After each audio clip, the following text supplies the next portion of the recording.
વોસ્ટ્રિક્સ છે તો થઈ જશે। દર વર્ષે ખેતરોમાં બોલાવ્યા વગર નિંદામણ આવી જાય છે, જાણે તેઓ પાકનો નાશ કરવાના હઠીલા ઈરાદા સાથે આવ્યા હોય। પણ આ વખતે ખેડૂત મૌન નહીં રહે।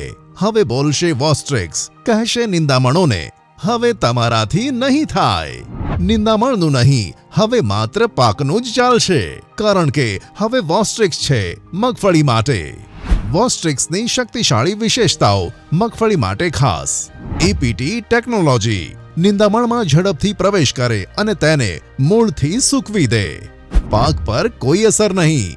વોસ્ટ્રિક્સ મગફળીના પાકને નુકસાન કરતું નથી। 3 ઘટકોની શક્તિ, સાંકડા અને પહોળા બંને પ્રકારના પાંદડાવાળા નિંદામણો પર પ્રભાવી અસર। જટિલ નિંદામણ પણ નિષ્ફળ જાય।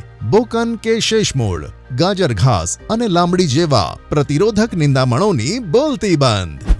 લાંબા સમય સુધી નિયંત્રણ, પાકને લાંબુ રક્ષણ આપે છે અને ઉત્પાદનમાં વધારો કરે છે।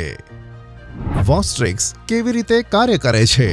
જલવાહિની અને અન્નવાહિની દ્વારા નિંદામણોની ઉપરની અને નીચેની સપાટી સુધી પહોંચે છે। 24 થી 72 કલાકમાં પ્રોટીન બનાવવાની પ્રક્રિયાને રોકે છે।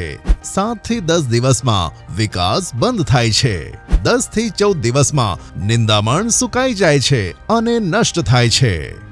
ઉપયોગની પદ્ધતિ મગફળી માટે સમય, વાવણી પછી 14 થી 18 દિવસની અંદર। અવસ્થા, જ્યારે નિંદામણ 2 થી 4 પાંદડાની અવસ્થામાં હોય। સ્પ્રે મિશ્રણ કેવી રીતે તૈયાર કરવું? 400 મિલીલીટર વોસ્ટ્રિક્સ વત્તા 300 ગ્રામ પેરીબૂસ્ટ વત્તા 3.6 લીટર પાણી। એકર માટે કુલ 10 પંપ કટ નોઝલથી છંટકાવ કરો।